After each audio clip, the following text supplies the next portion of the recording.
കർത്താവിന്റെ നാമം വാഴ്ത്തപ്പെടുമാറാകട്ടെ. വീണ്ടും നമുക്കൊരുമിച്ച് ദൈവവചനം പഠിക്കുവാൻ വെളിപ്പാട് പുസ്തകം 3-ാം അധ്യായം അവസാന ഭാഗം പഠിക്കുവാൻ ദൈവം കൂട്ടിവരുത്തിയതോർത്ത് ദൈവത്തെ സ്തുതിക്കുന്നു. ലീഡ് ചെയ്യുന്ന ദൈവദാസിയെയും ദൈവവചന പഠിതാക്കളായ എല്ലാ ദൈവദാസീദാസന്മാരെയും സഹോദരി സഹോദരങ്ങളെയും ക്രിസ്തുവിൽ സന്ധ്യാവന്ദനം അറിയിക്കുന്നു. പ്രാർത്ഥനയോടുകൂടെ നമുക്ക് ദൈവസന്നിധിയിലായിരിക്കാം. നമ്മൾ 2-3 അധ്യായങ്ങളിലെ ഏഷ്യ മൈനറിലുള്ള 7 സഭകളെ കുറിച്ചാണല്ലോ പഠിച്ചുകൊണ്ടിരിക്കുന്നത്. 2-ാം അധ്യായത്തിൽ നമ്മൾ 4 ചർച്ചിനെ കുറിച്ച് പഠിച്ചു. 3-ാം അധ്യായത്തിൽ 3 സഭകൾ. അങ്ങനെ 4+3 7 ചർച്ചസിനെ കുറിച്ചാണല്ലോ. ഒന്നുകൂടെ ഒന്ന് ഓർപ്പിക്കാം. ആദ്യത്തെ സഭ എഫെസോസ് സഭ. എഫെസോസ് സഭനെ കുറിച്ച് പറഞ്ഞിരിക്കുന്നത് എന്താണ്? ശ്രദ്ധയില്ലാത്ത സഭ, അല്ലേ? കെയർലെസ്. ഓക്കെ. രണ്ടാമത്തത് സ്മുർണ സഭ, ക്രൗണ്ട്, കിരീടധാരിയായ സഭ എന്നാണ് നമ്മൾ പഠിച്ചത്. മൂന്നാമത്തത് പെർഗമോസ്. പെർഗമോസിനെ കുറിച്ച് കോംപ്രമൈസിങ്, മറ്റുള്ളവരുമായി മിങ്കിൾ ചെയ്യുന്ന, താതാത്മ്യം പ്രാപിക്കുന്ന സഭ. 4-മത്തതാണ് തുയാഥിര. തുയാഥിര കറപ്റ്റഡ് ചർച്ച്, മലിനപ്പെട്ട കറപ്റ്റഡ് ചർച്ച് എന്ന് പറയും. 5-മത്തത് സർദീസ്, അല്ലേ? ഫീബിൾ അഥവാ ബലഹീനമായ സഭ. അത് 3-ാം അധ്യായത്തിൽ.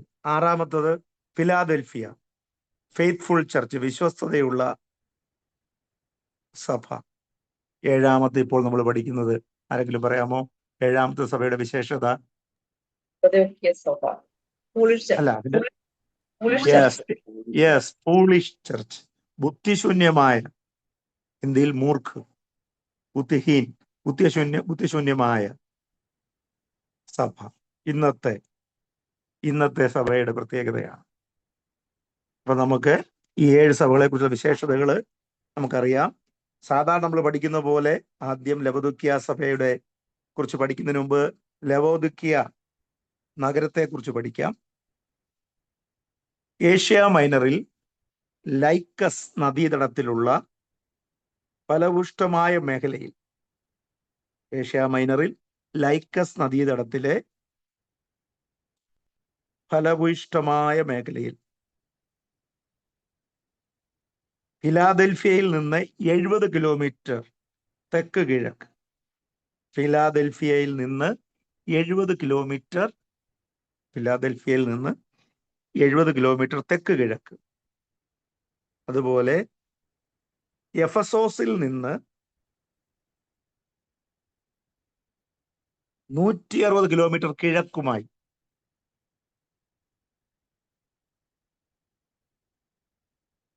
എന്നൂടെ പറയാം. ഏഷ്യ മൈനറിലെ ലൈക്കസ് നദീതടത്തിലെ ഫലഭൂയിഷ്ടമായ മേഖലയിൽ ഫിലാദൽഫിയയിൽ നിന്ന് 70 കിലോമീറ്റർ തെക്ക് കിഴക്ക്, എഫസോസിൽ നിന്ന് 160 കിലോമീറ്റർ കിഴക്ക് മാറി സ്ഥിതി ചെയ്യുന്ന ഒരു നഗരമാണ് ലവോദിക്കിയ. ഇത് കൊലോസിയ, ഹിയറാപോലിസ്, കൊലോസിയ ആൻഡ് ഹിയറാപോലിസ്, ഈ 2 നഗരങ്ങളുടെ സമീപത്താണ്. HIERAPOLIS, Hierapolis. HIERAPOLIS, Colossae and Hierapolis. ഈ കൊലോസി ഓർ ഹിയറാപോലിസിന് നഗരങ്ങളുടെ സമീപത്താണിത്.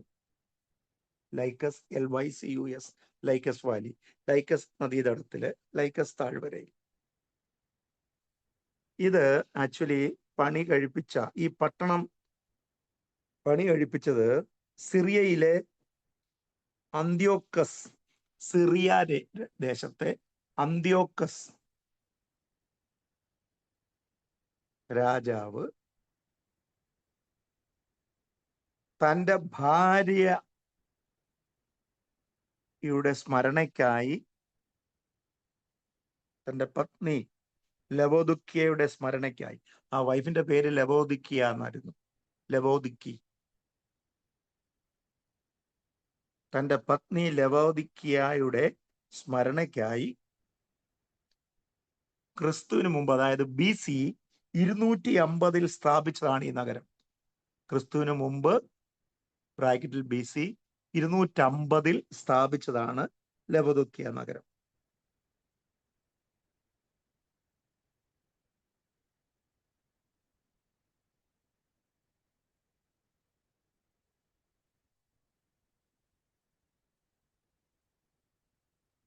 സഭാ ചരിത്രകാരനായ പ്ലീനി എന്ന മനുഷ്യൻ ഇതിനെക്കുറിച്ച് വിശേഷിപ്പിക്കുന്ന ഏറ്റവും സവിശേഷമായ നഗരമെന്ന്. ഏറ്റവും സവിശേഷമായ നഗരം പ്ലീനി എന്ന ക്രിസ്ത്യൻ സ്കോളർ പ്ലീനി അതിപ്രശസ്തമായ നഗരം അഥവാ ഏറ്റവും സവിശേഷമായ നഗരം എന്നാണ് ഇതിനെ വിശേഷിപ്പിക്കുന്നത്. കാരണം സമ്പൽ സമൃദ്ധി ഉണ്ടായിരുന്നു. താഴോട്ട് നമ്മൾ വായിക്കുമ്പോൾ അത് മനസ്സിലാവും. സമ്പൽ സമൃദ്ധി ഉണ്ടായിരുന്നു.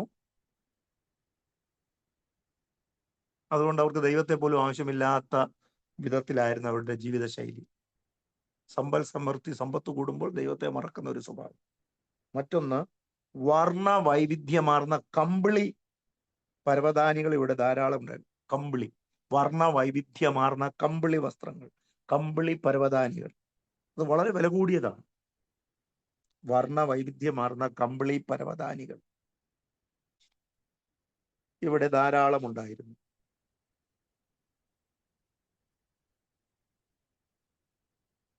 മറ്റൊന്ന്, കണ്ണിനും കർണത്തിനും, ഇത് ഞാൻ പറയുന്നത് വാക്യങ്ങൾ വായിച്ചു വരുമ്പോൾ ഇത് ആവശ്യമുണ്ട്, അതുകൊണ്ടാണ്.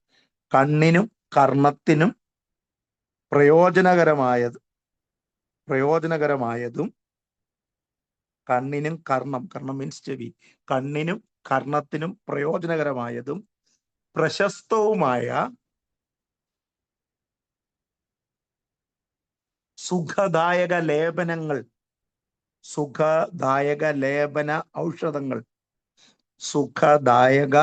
ലേപന ഔഷധങ്ങൾ ഇവിടെ വിറ്റിരുന്നു.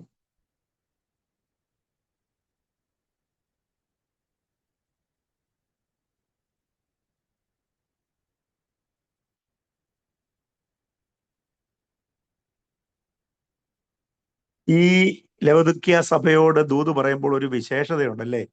അതെന്താ ഏറ്റവും പ്രധാനപ്പെട്ട? ബൈബിൾ നോക്കാതെ പറയാമോ ഇവരുടെ ഒരു പ്രത്യേകത?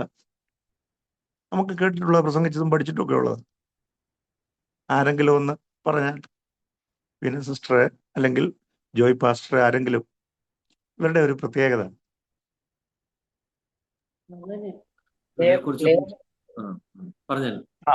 പറഞ്ഞോ. എനിബഡി?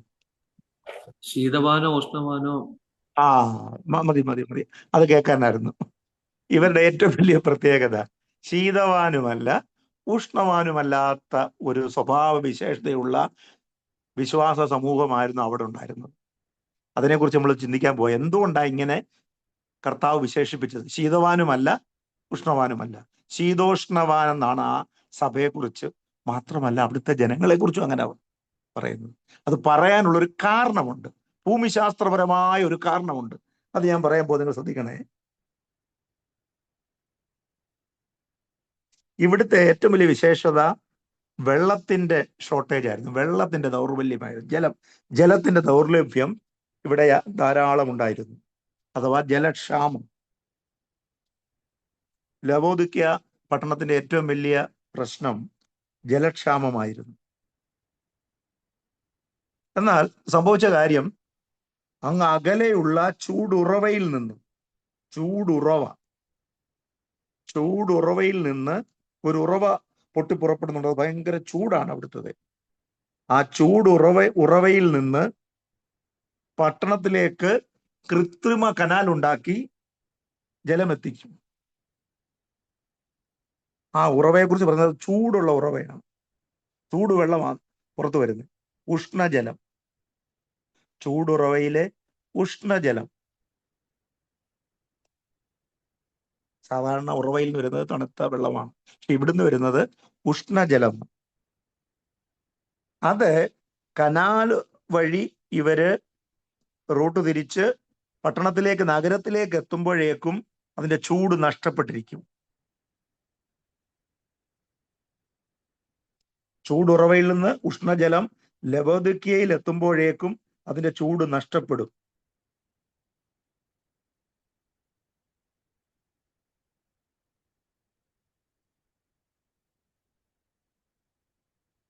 എന്നാൽ കുടിക്കുവാൻ സുഖമുള്ള തണുപ്പുള്ള വെള്ളവുമായിരിക്കില്ല.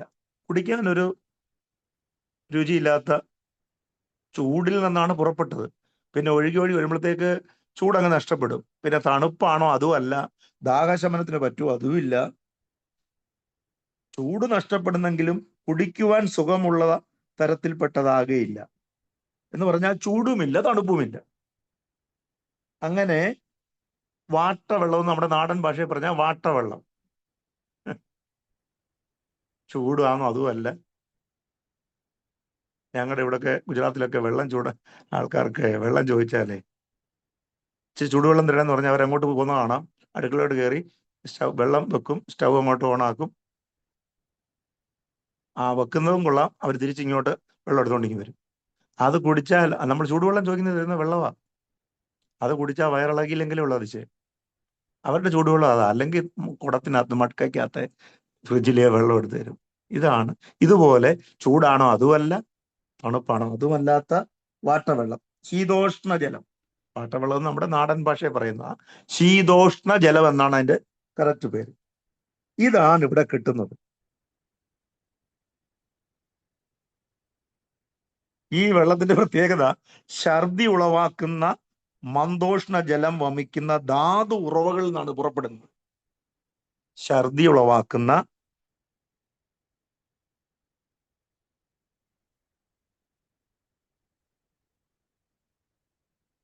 മന്ദോഷ്ണ ജലം അല്ലെങ്കിൽ അരോചക ജലം, അല്ലെങ്കിൽ കുടിക്കുവാൻ സൗകര്യപ്രദമല്ലാത്ത, രുചികരമല്ലാത്ത വെള്ളമാണ് പുറപ്പെടുന്നത്.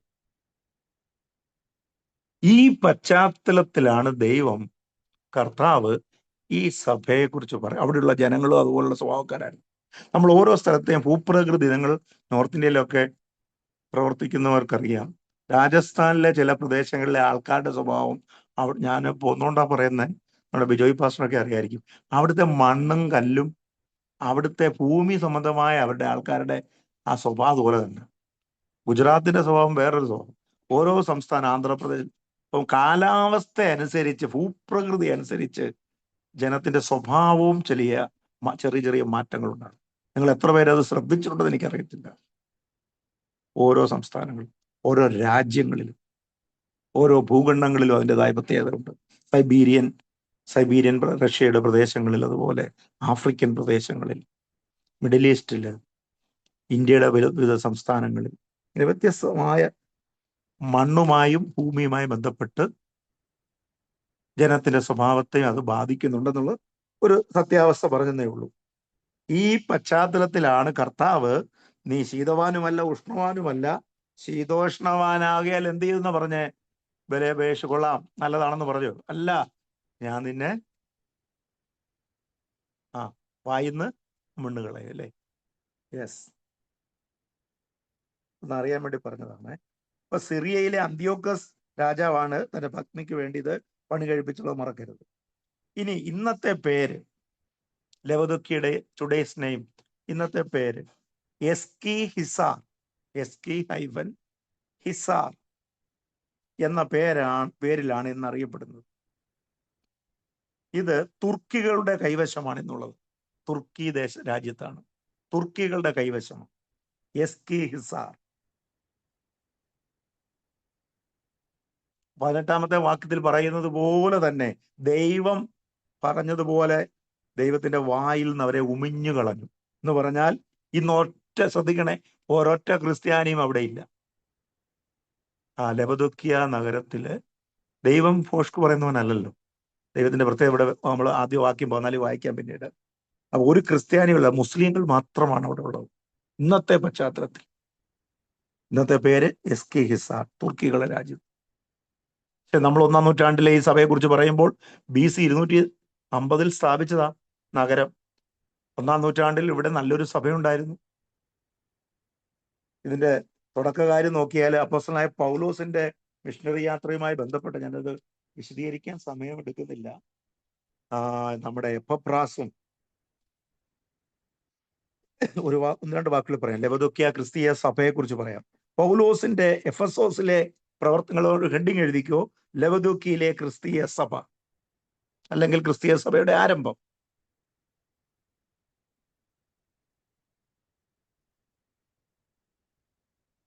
പൗലോസിന്റെ എഫെസോസിലെ പ്രവർത്തന കാലത്ത് തന്റെ കൂട്ടാളിയായ, തന്റെ കൂടെ സഹപ്രവർത്തകനായ, സഹമിഷണറിയായ എപ്പഫ്രാസ് മുഖാന്തരം, എപ്പഫ്രാസ് കൊലോസിയ സഭയിൽ അതിനെക്കുറിച്ച് വിവരണങ്ങളുണ്ട് കേട്ടോ. എപ്പഫ്രാസ് മുഖാന്തരം കൊലോസിയയിലും ഹിയറാപോലിസിലും ക്രിസ്തീയ സഭകൾ രൂപം കൊണ്ടു.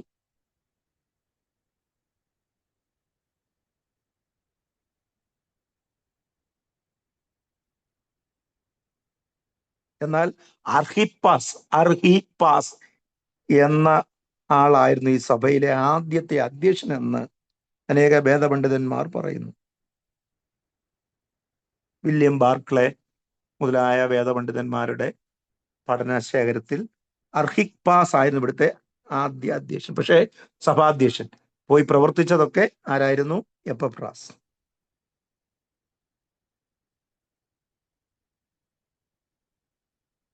ഓക്കെ, നമുക്ക് രണ്ട് റെഫറൻസ് എഴുതാം. അപ്പോസ്തല പ്രവൃത്തി 19:10 ലവദോക്യ സഭയുമായുള്ള ബന്ധത്തിലാണ്. അപ്പോസ്തല പ്രവൃത്തി 19:10, കൊലോസിയർ 4:12-13, അതുപോലെ കൊലോസിയർ 4:16. 12 എപ്പഫ്രാസിന്റെ പ്രാർത്ഥനയാണ്. 13 കൂടെ ഒന്ന് നോക്കണം, 16-ാമത്തെ വാക്യത്തിൽ. ഈ വാക്യങ്ങളുടെ അടിസ്ഥാനത്തിൽ അപ്പോസ്തോലിക് കോൺസ്റ്റിറ്റ്യൂഷന്റെ പറയുന്നതനുസരിച്ച് പൗലോസിന്റെ പ്രവർത്തന കാലത്ത് എപ്പഫ്രാസിനാൽ, പൗലോസിന്റെ മിഷണറി പ്രേരണയാൽ, സഹായത്താൽ എപ്പഫ്രാസിലൂടെയാണ് ഇവിടെ ഒരു സഭ ഉളവായിരുന്നത് കാണാൻ കഴിയുന്നു. തന്നെയുമല്ല, പൗലോസ് കൊലോസ്യ സഭയ്ക്ക് ലേഖനം എഴുതുമ്പോൾ തന്നെ ലവദോക്യയ്ക്കും ഒരു ലേഖനം എഴുതിയിട്ടുള്ളതായി നമുക്ക് കാണാൻ കഴിയുന്നത്. ലവദോക്യ സഭയ്ക്കും ഒരു ലേഖനം എഴുതിയിട്ടുള്ളത്. ഇത് നിങ്ങൾ നോട്ട് ചെയ്യണം, നമുക്കൊന്ന് വായിക്കാം. കൊലോസിയർ 4:15-16. കൊലോസിയർ 4:15-16. ലവദോക്യയിലെ സഹോദരന്മാർക്കും ന്യുഫയ്ക്കും അവളുടെ വീട്ടിലെ സഭയ്ക്കും വന്ദനം ചെല്ലുവിൻ. നിങ്ങളുടെ ഇടയിൽ വായിക്കുകയും തീർന്ന ശേഷം ലവദോക്യ സഭയുടെ കൂടെ വായിക്കുകയും ലവദോക്യയിൽ നിന്നുള്ളതും നിങ്ങളും വായിക്കുകയും ചെയ്യുവേൻ. മതി. അപ്പോസ്തലനായ പൗലോസ് കൊലോസ്യ സഭയ്ക്ക് ലേഖനം എഴുതുമ്പോൾ ആ കത്ത്, ആ എഴുത്ത് അല്ലെങ്കിൽ ആ ലേഖനം, അത് പാസ്റ്ററൽ റൈറ്റിംഗ്സ് ആണല്ലോ, ആ പാസ്റ്ററൽ ലേഖനമാണല്ലോ, അത് ലവദോക്യ സഭയ്ക്കും കൊടുക്കണമെന്ന്. ലവദോക്യ സഭയ്ക്ക് കൊടുത്ത് നിങ്ങളും വായിച്ചു കേൾക്കണം, അറിയണം എന്ന് പൗലോസ് ആഗ്രഹിച്ചിരുന്നു. അതുകൊണ്ടാണ് ഇതിന്റെ അടിസ്ഥാനപരമായ റെഫറൻസ് ആണത്. കൊലോസിയർ 4-ാം അധ്യായം 13 മുതൽ 16 വരെ ഉണ്ട് കേട്ടോ.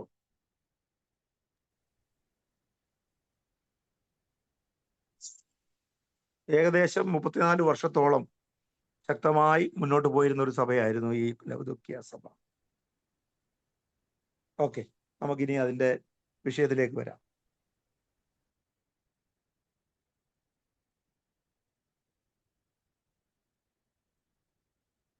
മുഖവരെയാണ് നമ്മൾ പറഞ്ഞത്.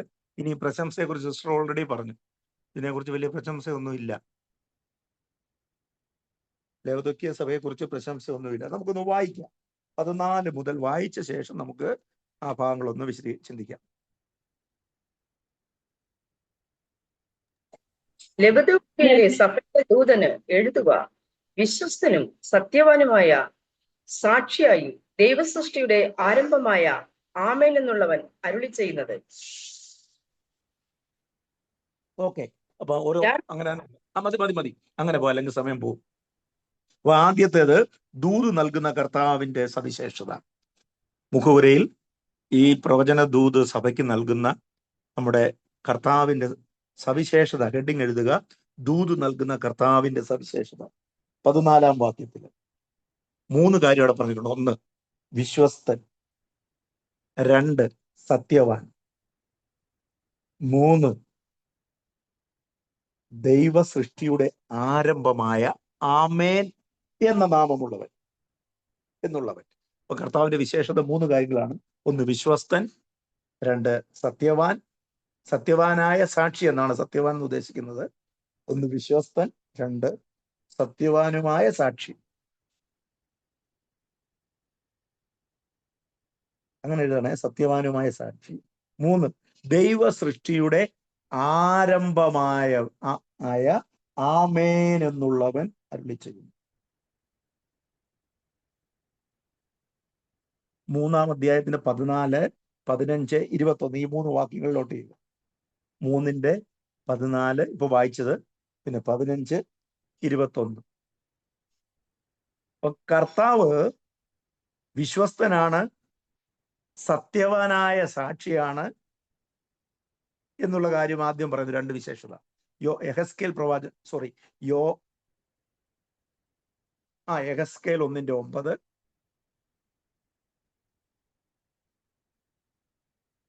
യോഹന്നാൻ 14:6,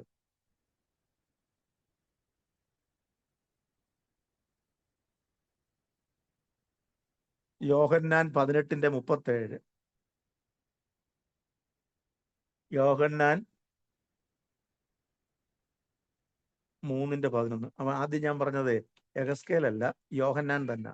യോഹന്നാൻ 1:9,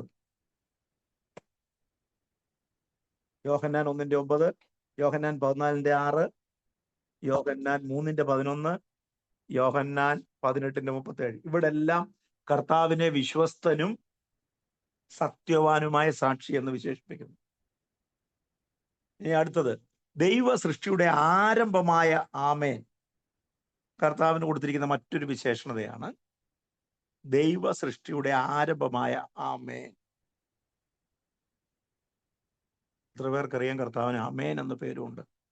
അപ്രകാരം തന്നെ അത് ആമേൻ എന്ന പദം ഉദ്ദേശിക്കുന്നത് കർത്താവ് സകലത്തിനും കാരണഭൂതനാണ്.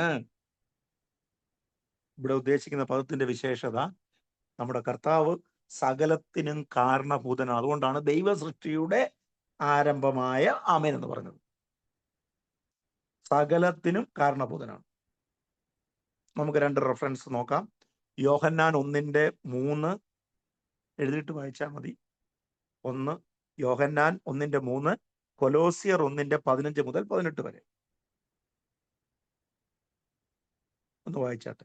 യോഹന്നാൻ 1:3, കൊലോസിയർ 1:15 മുതൽ 18 വരെ.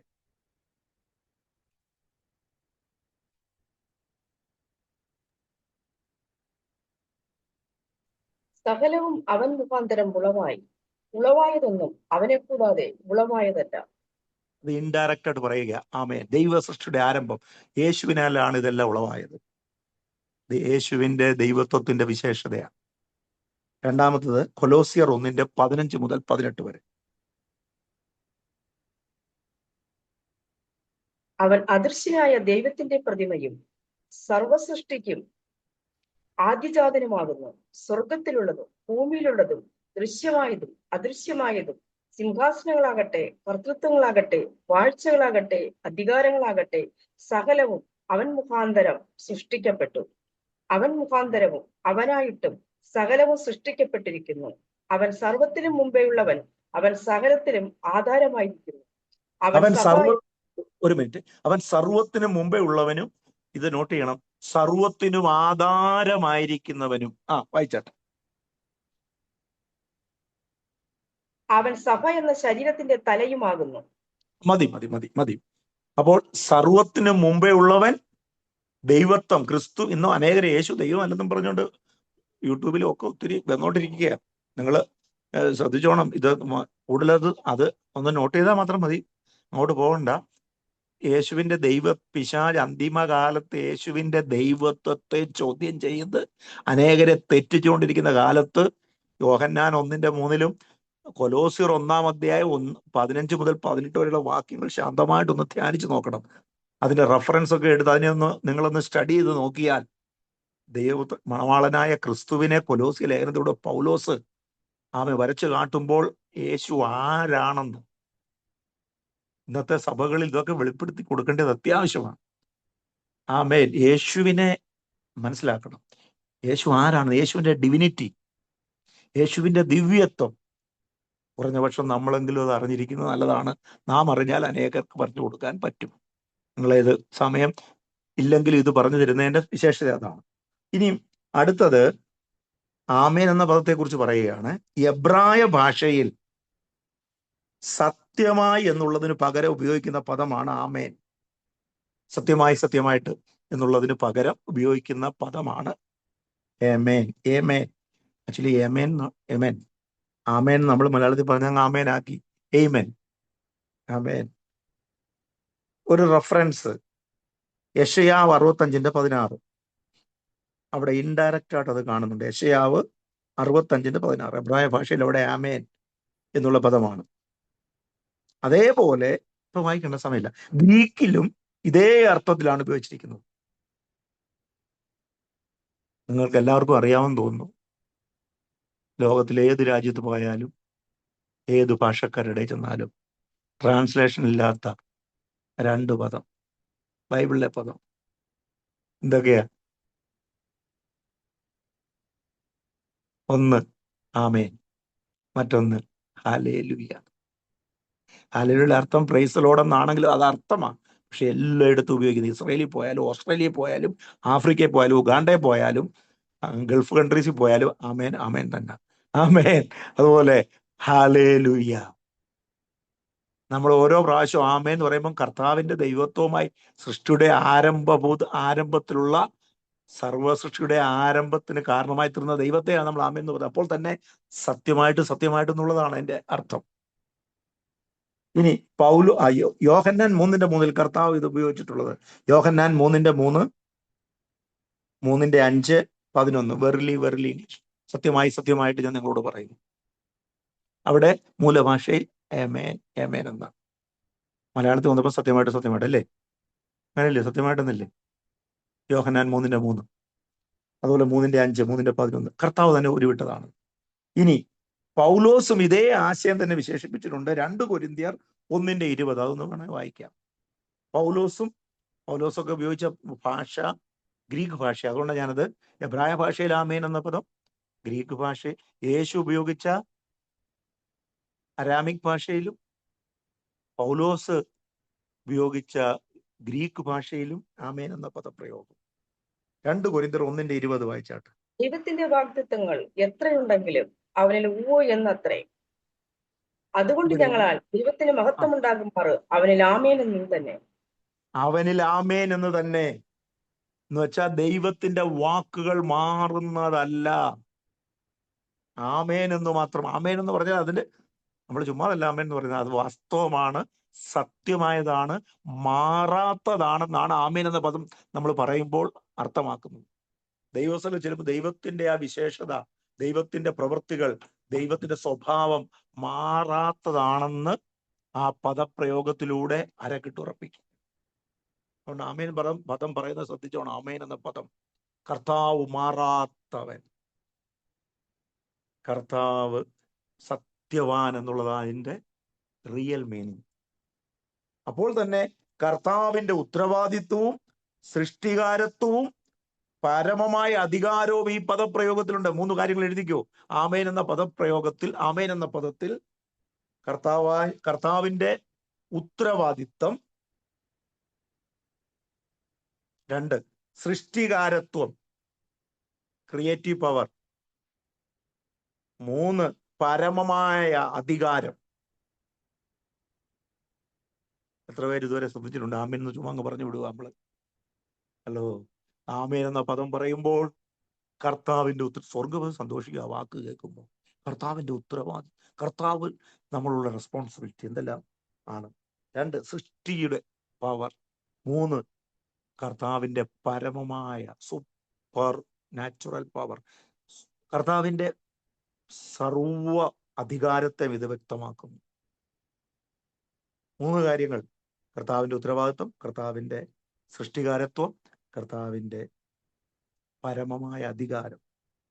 ഇതെന്തിനാ ഇവിടെ ഇങ്ങനെ സത്യവാനായ സാക്ഷിയും വിശ്വസ്തൻ എന്നൊക്കെ പറയുന്നറിയാമോ? അതിനൊരു പ്രത്യേകതയുണ്ട്. ഈ ലവദോക്യ സഭ അവിശ്വസ്തതയും അഹങ്കാരവുമുള്ള ജനങ്ങളാൽ നിറയപ്പെട്ടതായിരുന്നു. അതുകൊണ്ടാണ് ഈ പദം തന്നെ കർത്താവ് ഉപയോഗിച്ചത്. എഴുതിക്കോണം. അവിശ്വസ്തതയും അഹങ്കാര പ്രമത്താലുമായി അഹങ്കാരത്തിന്റെ മത്തു പിടിച്ചിരുന്ന ലവദുക്യ സഭയോടാണ് കർത്താവ് ഇത് അരുളി ചെയ്യുന്നത്. അവിശ്വസ്തതയും അഹങ്കാരത്തിന്റെ ഹുങ്ക്, എന്താ പറയുന്നത്? ഹുങ്ക് എന്നൊക്കെ നമ്മളങ്ങ് പറയുന്നത് അഹങ്കാരം, പ്രൈഡ്, അതിൽ മത്തു പിടിച്ചിരിക്കുക. പണമുണ്ട്, പണമുണ്ട്, അതാ കാര്യം. വ്യവസായ കേന്ദ്രമായിരുന്നു, സമ്പത്തുണ്ടായിരുന്നു. അപ്പം അങ്ങനെയുള്ള ലവദുക്യ സഭയോടാണ് കർത്താവ് അരുളി ചെയ്യുന്നത്. എന്തു അരുളി ചെയ്യുന്നത്? സ്വീകരിപ്പാനും ഉമിണ്ണു കളയുവാനും അധികാരം കർത്താവിനാണെന്ന്. നീ ദൈവമുമ്പാകെ നേരെ ചൊവ്വെ നിന്നാ നിന്നെ സ്വീകരിക്കും, നീ ദൈവവ്യവസ്ഥ വിട്ടുപോയാൽ നിന്നെ ഉമിഞ്ഞു കളയും, നിന്നെ തള്ളിക്കളയുമെന്ന്. അതിന് അധികാരം കർത്താവിനുണ്ട്. കാരണം കർത്താവിന്റെ വിശ്വസ്തതയ്ക്ക് ഒരിക്കലും ഭംഗം വരത്തില്ല. ഇത്രയും പറഞ്ഞ് നമ്മൾ പത്മോസിൽ യോഹന്നാൻ ഇത് വെളിപ്പെടുമ്പോൾ കർത്താവ് സഭയോട് അരുളി ചെയ്യുമ്പോൾ കർത്താവിന്റെ പരമാധികാരം, പിതാവിനോട് കൂടെ സിംഹാസനിലിരുന്നവൻ, അറിയുന്നവൻ, ജയിച്ചവൻ, ഞാൻ വിശദീകരിക്കുന്നില്ല. കർത്താവിന്റെ ഒത്തിരി വിശേഷതകൾ ഈ പദപ്രയോഗത്തിലുണ്ട്. മരണത്തെ ജയിച്ചവൻ, മനുഷ്യാവതാരം എടുത്ത് ക്രൂശിൽ മരിച്ച് ഉയർത്തെഴുന്നേറ്റ് സ്വർഗാരോഹണം ചെയ്ത് കഴിഞ്ഞപ്പോൾ മരണാധികാരിയെ പിശാചിനെയും ജയിച്ച് പിതാവിന്റെ സകല ഉദ്ദേശങ്ങളും വിജയകരമായി നിർവഹിച്ച് പിതാവിന്റെ വലത്തുഭാഗത്തിരിക്കുന്ന സർവാധികാരിയായ ദൈവപുത്രൻ, ആ ദൈവപുത്രന്റെ പ്രത്യക്ഷതയെ യോഹന്നാൻ ഉണ്ടായത്. അപ്പോൾ അതിനകത്ത് ഈ ലവദുക്യ സഭയുടെ താഴോട്ടൊരുപാട് വിശേഷത ഞാൻ പറയാം. ഇവർക്ക് വേറൊരു പ്രത്യേകതയുണ്ട്, അത് നമുക്ക് ചിന്തിക്കാം. ഇവരുടെ അവിശ്വസ്തതയും അഹങ്കാര സ്വഭാവമൊക്കെ കണ്ടിട്ട്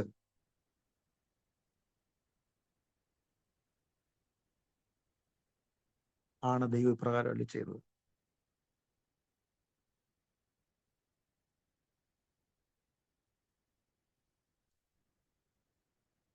ഒരു വേദപണ്ഡിതർ പറഞ്ഞിരിക്കുന്നത് തമിഴിന്റെ ആമാം എന്നതിനും ഇംഗ്ലീഷിലെ യെസ് എന്ന പദത്തിന് ഇത് കണക്ട് ഉണ്ട്. അത് തന്നെയാ മീനിങ്. പക്ഷെ പല ഭാഷകളിൽ ആമ ആമ ആമ എന്ന് പറയത്തില്ല. ചിലപ്പോൾ ഇതിലെ പറയും, എനിക്ക് തമിഴ് അറിയത്തില്ലെന്നാലും കേട്ടിട്ടുണ്ട്. എന്തെങ്കിലും പറഞ്ഞു കഴിയുമ്പോൾ യെസ് യെസ്, അതാ പറയുന്നത്, അത് അപ്രകാരം തന്നെ, സത്യമാണെന്നാ ഈ പറയുന്നത്. തമിഴിൽ ആ പദപ്രയോഗമുണ്ട്. ആര്യന്മാരുടെ ഭാഷയിൽ ഓം മിനും, ഓം ഡാഷ് മിനും എന്നാണ്. ആര്യഭട്ടും ആകാം, ആര്യഭട്ട്, ആര്യന്റെ ഓം ഡാഷ് മിനും. ഓക്കെ, ഇനി നമുക്ക് വിഷയത്തിലേക്ക് വരാം. ഇനിയും 15-ാമത്തെ വാക്യം.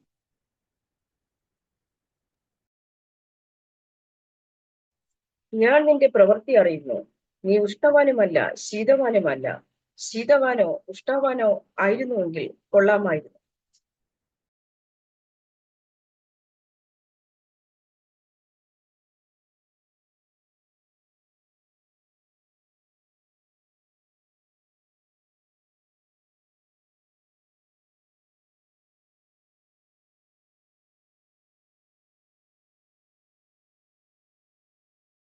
ഫസ്റ്റ് മ്യൂട്ടാ. സോറി. Lukewarm, LUKEWARM.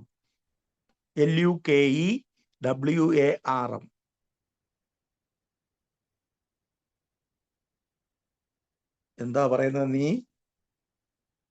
ഞാൻ നിന്റെ പ്രവൃത്തി, നീ ഉഷ്ണവാനുമല്ല ശീതവാനുമല്ല, ശീതോഷ്ണവാൻ. ഇവിടെ ഉദ്ദേശിക്കുന്നത് ലൂക്ക് വാം എന്ന ഇംഗ്ലീഷ് പദം, അത് നമ്മൾ ശ്രദ്ധിക്കുമ്പോൾ ഇളം ചൂടെന്ന് കിട്ടും. മറ്റൊന്ന്, ഇവര് അലക്ഷ്യമായ മനോഭാവമുള്ളവരായിരുന്നു. അതാണ് എൻ്റെ കറക്റ്റ് മീനിങ്. അലക്ഷ്യമായ മനോഭാവം, തണുപ്പൻ സ്വഭാവം, ഉദാസീനതമായ അവസ്ഥ, നിരുത്സാഹപരമായ അവസ്ഥ.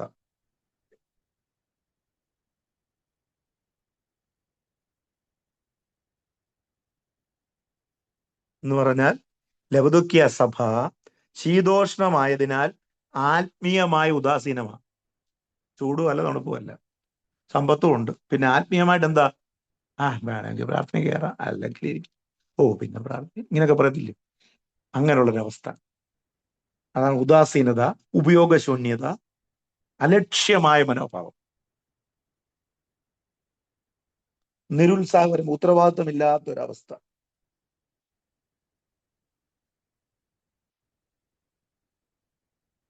വളരെ ശക്തമായിട്ട് ശക്തമായിട്ട് കർത്താവ് അതിനെ ശാസിക്കുകയാണ്, അവരുടെ സ്വഭാവത്തെ. ബീയിങ് ലൂക്ക് വാം, ഇംഗ്ലീഷിൽ നോക്കിയാൽ ബീയിങ് ലൂക്ക് വാം. ഓക്കെ, ഇനി നമുക്ക് 16, 17 ഇങ്ങനെയുള്ള സ്വഭാവമുള്ളതായതുകൊണ്ട്, എൻ്റെ പശ്ചാത്തലം ഞാൻ പറഞ്ഞല്ലോ, ചൂടുവെള്ളം കനാലിൽ കൂടെ ഒഴുകി വരുമ്പോഴത്തേക്ക് തണുത്ത് പോവും, കുടിച്ചാൽ രുചിയില്ല, കുടിച്ചാൽ ഛർദി ഉണ്ടാകും. ഇങ്ങനെയുള്ള സ്വഭാവമാണ് ഇവരുടെ ആൾക്കാർക്കുള്ളത്. 16 ഇങ്ങനെ ശീതവാനുമല്ല ഉഷ്ണവാനുമല്ല, ശീതോഷ്ണവാനാകയാൽ നിന്നെ എൻ്റെ വായിൽ നിന്ന് ഉമിണ്ണു കളയും. ഇതാണ് ആ സ്വഭാവത്തിന്റെ ഫലം, ചൂടോ തണുപ്പോ അല്ലാത്ത അവസ്ഥയിൽ. എന്ന് പറഞ്ഞാൽ പാതി വഴി വിശ്വാസം ത്യജിക്കുക, പാതി വഴി വിശ്വാസം ത്യജിക്കുന്ന സ്വഭാവം.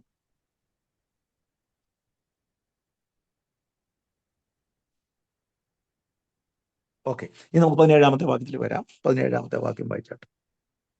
ഞാൻ ധനവാൻ സമ്പന്നനായിരിക്കുന്നു, എനിക്ക് ഒന്നിനും മുട്ടില്ല എന്ന് പറഞ്ഞുകൊണ്ട് നീ നിർഭാഗ്യവനും അരിഷ്ടനും ദരിദ്രനും കുരുടനും നഗ്നനുമെന്ന് അറിയാതിരിക്കയാൽ നീ സമ്പന്നനാകേണ്ടതിന് വായിച്ചു. തീരുമുതി പൊന്നും നിന്റെ നഗ്നതയുടെ ലജ്ജ വെളിവാകാതെ വണ്ണം ധരിക്കേണ്ടതിന് വെള്ളയുടുപ്പും നിനക്ക് കാഴ്ച ലഭിക്കേണ്ടതിന് കണ്ണിലെഴുതുവാൻ ലേപവും എന്നോട് വിലയ്ക്ക് വാങ്ങുവാൻ ഞാൻ നിന്നോട് ബുദ്ധി പറയുന്നു. ഓക്കെ, 17, 18 വാക്യങ്ങളില് ഇവരുടെ സ്വഭാവത്തെ കുറിച്ചാണ്. തെറ്റായ ആത്മവിശ്വാസം, നെഗറ്റീവ് ചിന്ത, തെറ്റായ ആത്മവിശ്വാസം. എന്താണെന്നറിയാമോ? എനിക്കെല്ലാം ഉണ്ടെന്നുള്ള ചിന്ത. 17 വാക്യം വരുമ്പോൾ, ഞാൻ ധനവാൻ സമ്പന്നനായിരിക്കുന്നു, എനിക്ക് ഒന്നിനും മുട്ടില്ല എന്ന് പറയുന്നു.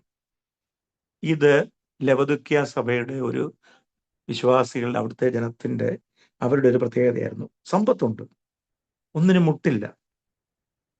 അത് തെറ്റായ ഒരു അവരുടെ ആത്മവിശ്വാസമായിരുന്നു. കാരണം അതിന്റെ യാഥാർത്ഥ്യം പറയുമ്പോഴേ മനസ്സിലാകത്തുള്ളൂ. അടുത്ത വാക്യത്തിൽ പറയുന്നുണ്ട്, നീ സമ്പന്നനാകേണ്ടതിന്, അത് തന്നെയല്ലേ മുട്ടില്ല എന്ന് പറഞ്ഞും കൊണ്ട്, നീ നിർഭാഗ്യനും, ഇവിടെ 4-5 പദപ്രയോഗമുണ്ട്. നിർഭാഗ്യനും, എന്തൊക്കെയാ? നീ നിർഭാഗ്യൻ, അരിഷ്ടൻ, ദരിദ്രൻ, കുരുടൻ, നഗ്നൻ. 5 കാര്യങ്ങൾ നോട്ട് ചെയ്തോണേ. ഇവൻ പറഞ്ഞ ഞാൻ ധനവാനാണെന്ന്, പക്ഷെ ദൈവം നോക്കുമ്പോൾ ഇവൻ ആരാ? ഭാഗ്യമില്ലാത്തവൻ. അരിഷ്ടൻ, റച്ചഡ് മാൻ, അരിഷ്ടൻ എന്ന് വെച്ചാൽ. 3 ദരിദ്രൻ, 4 കുരുടൻ, 5 നഗ്നൻ. അതവൻ അറിയത്തില്ല. ദൈവത്തിന്റെ ദൃഷ്ടിയിൽ ഇവൻ ഇങ്ങനെയുള്ളവനാണ്, ആത്മികമായ ദാരിദ്ര്യമുള്ളവനാണ്, തന്നെ തിരിച്ചറിയാൻ കഴിയാത്ത അവസ്ഥ. ഭൗതിക സമ്പത്തുണ്ട്, പക്ഷേ ഇവനെക്കുറിച്ച് പറയുന്നത് ആത്മികമായി ദരിദ്രനും കുരുടനും അന്ധനും നഗ്നനുമാണ്. എന്താണ് ഇങ്ങനെ? ഇത് നമുക്കറിയാവുന്നൊരു വാക്യം ശകലമാണല്ലോ. എന്നാൽ ഇതിന്റെ യഥാർത്ഥ മീനിങ് എന്താണ്? ഇതിൽ നമ്മൾ അർത്ഥമാക്കുന്ന മീനിങ് എന്താണ്? ഭൗതിക സമൃദ്ധി നമ്മെ ആത്മികമായി കാഴ്ച ഇല്ലാതാക്കുന്നു. ഇതാണ് അതിന്റെ മീനിങ്. എന്തിനാ ഇങ്ങനെ പറഞ്ഞിരിക്കുന്നതെന്നുള്ള 17 വാക്യത്തിൽ വളരെ ശ്രദ്ധിക്കേണ്ട കാര്യമാണ്. ഭൗതികമായ സമൃദ്ധി, ധനം, അവന്റെ ഉൾക്കാഴ്ച, ഇൻസൈറ്റ്, ആത്മികമായ ഉൾക്കാഴ്ചയെ ഇല്ലാതാക്കി കളഞ്ഞു. താഴ്മയ്ക്ക് പകരം അഹങ്കാരം ഉണ്ടായി, നിഗളമുണ്ടായി, ആരെയും മൈൻഡ് ചെയ്യാത്ത അവസ്ഥ. അപ്പൊ അവന്റെ ദൃഷ്ടിയിൽ, ലവദുക്യ സഭയുടെ ദൃഷ്ടിയിൽ, അവിടുത്തെ ജനത്തിന്റെ ദൃഷ്ടിയിൽ ധനവാനാണ്, സമ്പന്നനാണ്. എന്നാൽ ദൈവത്തിന്റെ ദൃഷ്ടിയിൽ നിർഭാഗ്യവാനാണ്. ഇന്നത്തെ അനേക സമ്പന്നന്മാരുടെ അവസ്ഥ നോക്ക്. കോടിക്കണക്കിന് രൂപ സമ്പാദിക്കും, അനുഭവിക്കുന്ന അറിയത്, ഒരു അറ്റാക്ക്, ഒരു ആക്സിഡന്റ്, പപ്പടം, അല്ലെങ്കിൽ ട്രീറ്റ്മെന്റ് പോലും ചെയ്യാനുള്ള സമയം കിട്ടത്തില്ല. അവൻ കോടിക്കണക്കിന് സമയം, ഞാൻ എല്ലാ ഉദാഹരണങ്ങളൊന്നും പറഞ്ഞ് നമുക്ക് എല്ലാവർക്കും അറിയാമല്ലോ. അങ്ങ് ബാംഗ്ലൂർ മുതൽ അങ്ങ് ദുബായ് വരെ, അല്ലെങ്കിൽ ലോകം മുഴുവൻ നോക്കിയാൽ മലയാളികളെ മാത്രം ഒന്ന് ഫോക്കസ് ചെയ്തേ. പാവപ്പെട്ട വിശ്വാസികൾക്കോ ദൈവദാസന്മാർക്കോ കൊടുക്കത്തില്ല.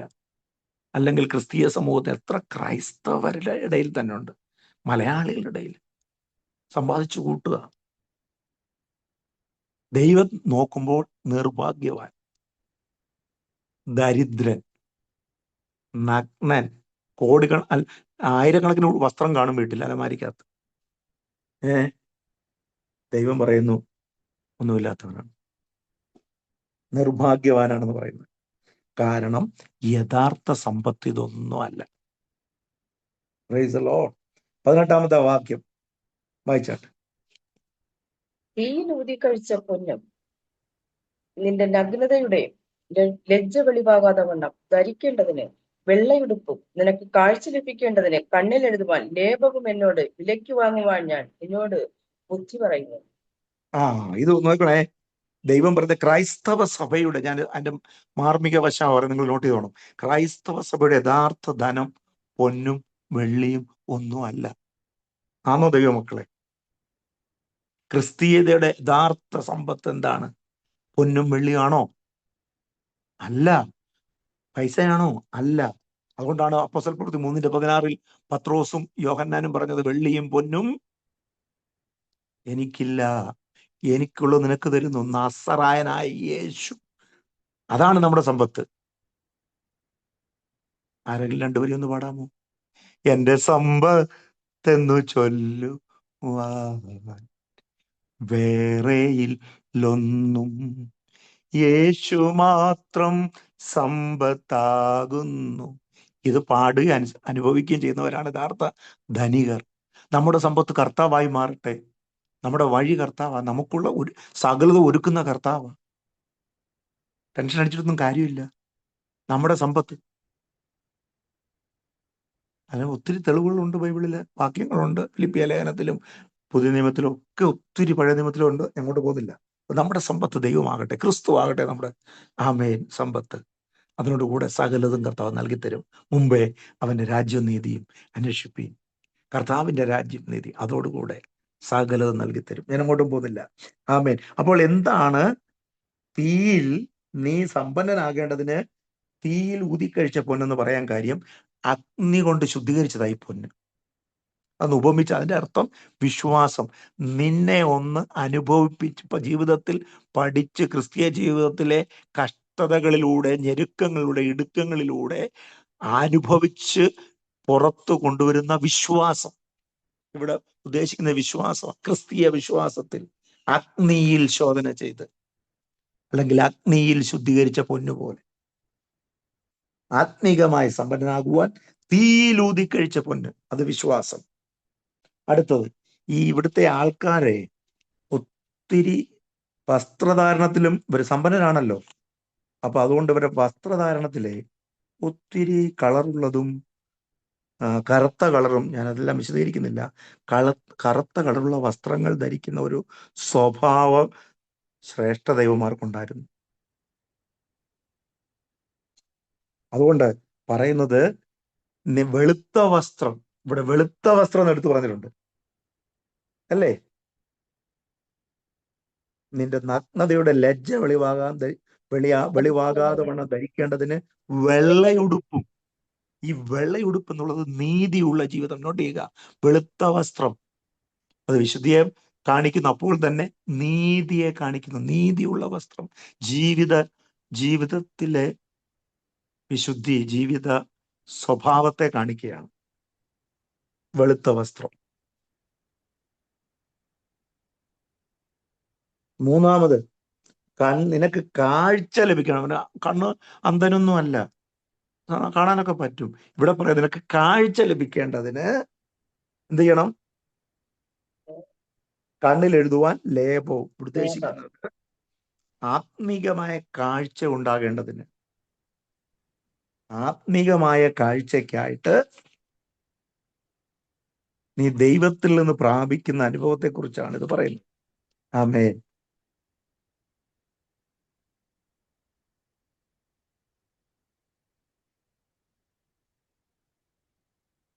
ഓക്കെ, പുറത്തുള്ളതല്ല, ഉള്ളിലെ കാഴ്ചയാണ് വിശേഷതയായിട്ടുള്ളത് എന്നാണ് ഇതുകൊണ്ട് അർത്ഥമാക്കുന്നത്. ഓക്കെ, അടുത്ത 19ാമത്തെ വാക്യത്തിലേക്ക് വരാം. എനിക്ക് പ്രിയമുള്ളവരെ ഒക്കെയും ഞാൻ ശാസിക്കുകയും ശിക്ഷിക്കുകയും ചെയ്യുന്നു. ആകയാൽ നീ ജാഗ്രതയുള്ളവനായിരിക്കുക, മനസാന്തരപ്പെടുക. മതി. അപ്പൊ ഇവിടെ കൊടുക്കുന്ന മുന്നറിയിപ്പാണ് സ്നേഹത്തിൽ നിന്നുള്ള ശിക്ഷ എന്ന 19ാം വാക്യത്തിന്റെ തലക്കെട്ട്. സ്നേഹത്തിൽ നിന്നുള്ള ശിക്ഷ.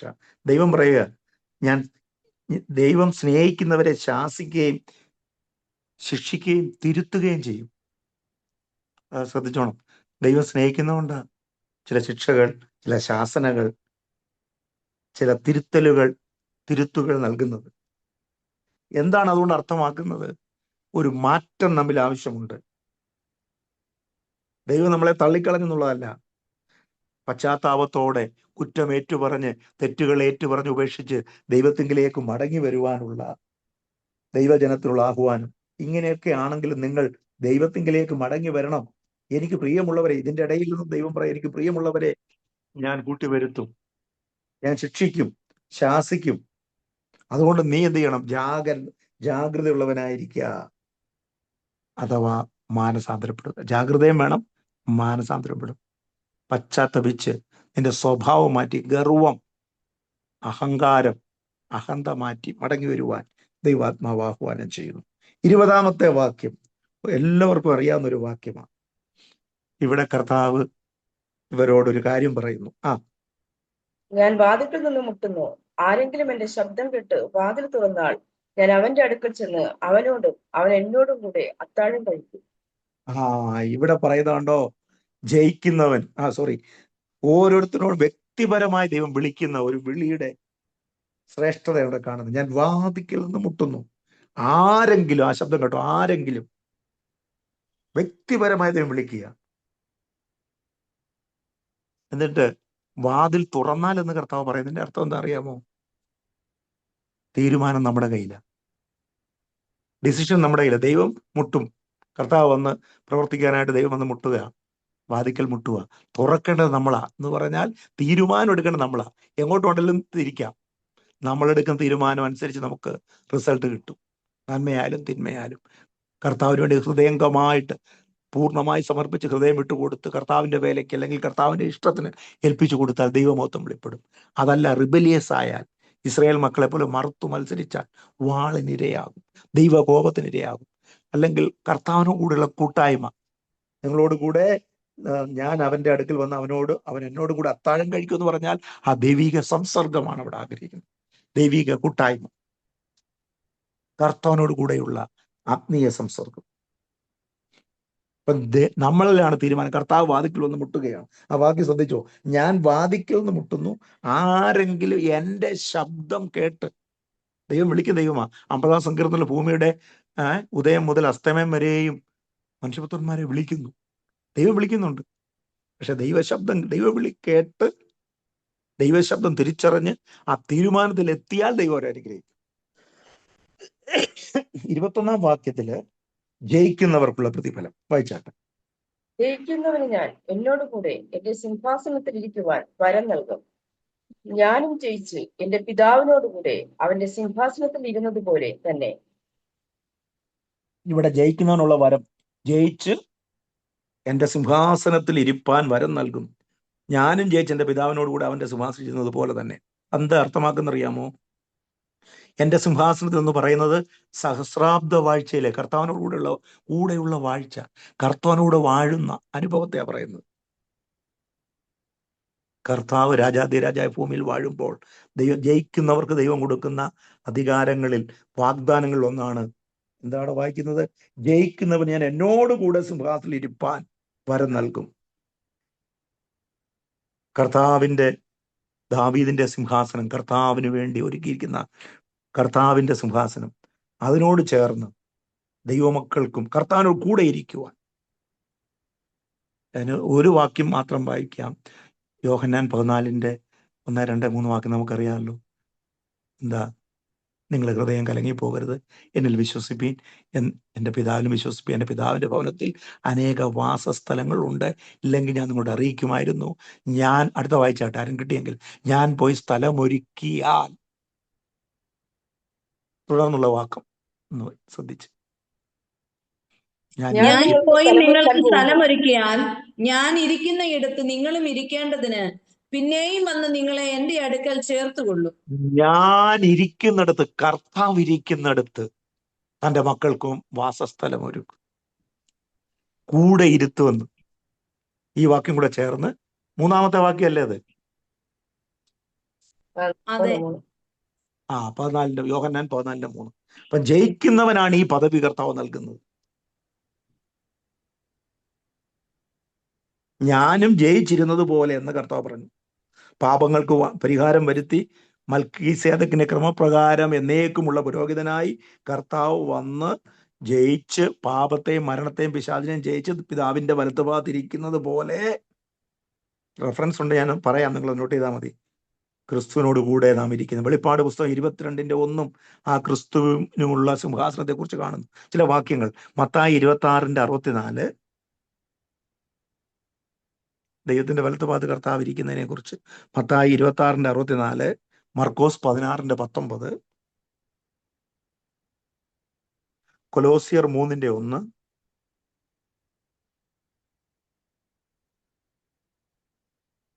എബ്രായർ 1:3, 8:1,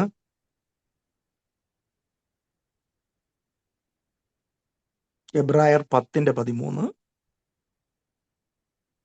12:2, എബ്രായർ 12:2, 1 പത്രോസ് 3:22. ഒന്നുകൂടെ പറയാം, 1 പത്രോസ് 3:22. മത്തായി 26:64 അത് എഴുതിയതാണ്.